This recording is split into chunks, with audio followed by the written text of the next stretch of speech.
So at a tax reform event in Arizona, Republican Senator Jeff Flake was heard on a hot mic saying this to the city's mayor.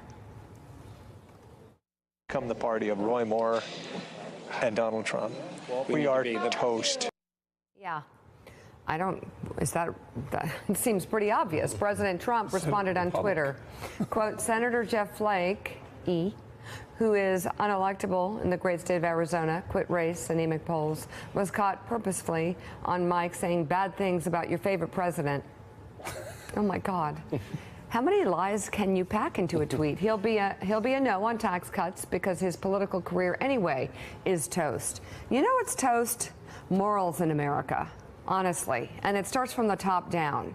When you have a president with absolutely no morals, who's a bully, who acts like a bigot and a racist, and is a sexist and a sexual harasser, you really have problems when that starts at the top. And then, you have a problem with your party. And it's a problem for our country. It is. That is the most ridiculous tweet actually, it's not. There have been so many, Heidi. Well, this is taking potentially the tribalism that we've seen in Washington to its horrifying conclusion. If you see a child molester here coming to the U.S. Senate, and here's what I think what will happen. When Jeff Flake says they're toast, here's what he means. There's going to be no way for some of these blue state Republicans, particularly if this tax plan passes and they're watching what's going on in Alabama with no repercussions, that those blue state Republicans will find it impossible to follow the time-tested method of trying to separate yourself from your party, of trying to run as your own person.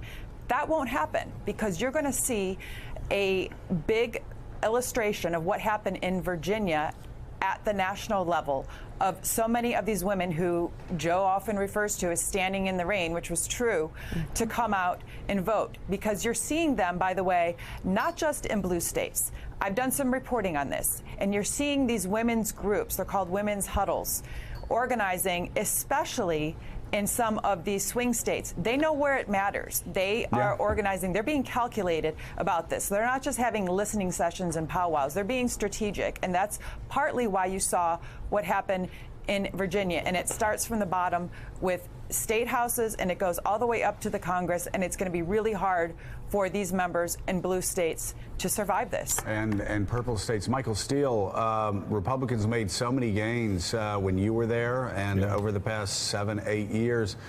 And it seems right now that they are, if Donald, I've always said on this show that Donald Trump wasn't a conservative, and always said that he was a lifelong Democrat. It would have been impossible for a Democrat to do the damage that Donald Trump has done to the Republican Party, because this is the new setup. You can't win a primary if you go against Donald Trump in most districts. But you can't win a general election in any contested district with Donald Trump now. You just can't do it on your side. And in large part, Heidi's right, Mika's right. It's about women. Mika and I have been tweeting out over the past couple weeks these numbers. I mean, you can look at Roy Moore and you can look at Donald Trump, but also look at the numbers of men, white men, selected to judicial appointments. We're over 90% for U.S. attorneys being white men. Women are completely shut out. They might as well say women and non-whites need not apply. And that's the sort of thing that really, that's making women who've been Republicans their entire life say, this isn't my party, that's not my president, and I will not support anybody that does not speak out against me.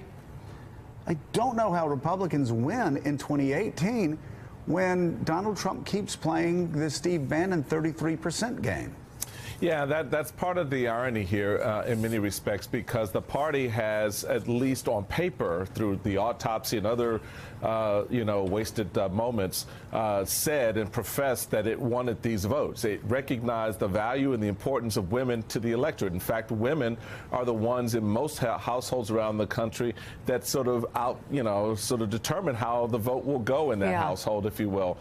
And losing sight of that going into next year certainly on the heels of what we saw in Virginia, is just outright stupid. You know, I like to joke about, you know, we built the House of Steel in 2010. This was supposed to be an opportunity for the party to show that it was a governing party, that it could move the agenda for the American people. And Joe, you just put your finger on the core of the problem we have right now. It's not the destruction that's outside that can hit the House from outside, you know, the big storms and all of that. It's what you do inside the House when you tear up your own floorboards, when you knock down your own walls, when you pull out your own electrical power, then you become the destructor of your home. And that's exactly what we're seeing taking place inside the GOP, plank by plank.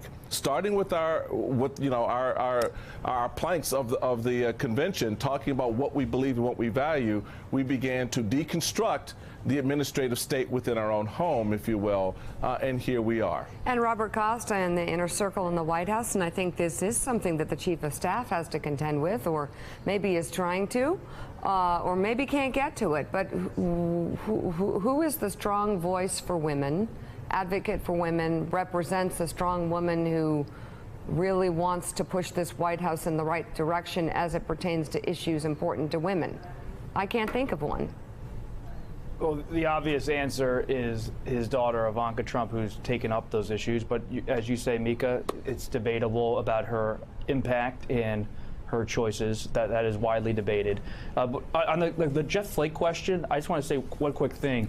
That quote, even though it was off mic a little bit or whatever, that tells you so much about Arizona's Senate race next year. Kristen Sinema, the Democratic Congresswoman, is going to make a real play for that state. Think of Flake not just as a senator, but as a suburban voter in Arizona. There's a big Mormon population in Arizona. You could see the tide start to turn against Republicans in a state like Arizona. And with that Kelly Ward running there, the conservative doctor, former state senator, you could have someone like Martha McSally, a more mainstream Republican, decide not to run for the Senate in the coming months because Arizona's Republican Party's turn, but the more moderate mainstream voters like Flake and Senator Flake have turned away from the party. So the Democrats right now, they watch that quote and they think maybe Arizona could go blue. Thanks for checking out MSNBC on YouTube, and make sure you subscribe to stay up to date on the day's biggest stories. And you can click on any of the videos around us to watch more from Morning Joe and MSNBC. Thanks so much for watching.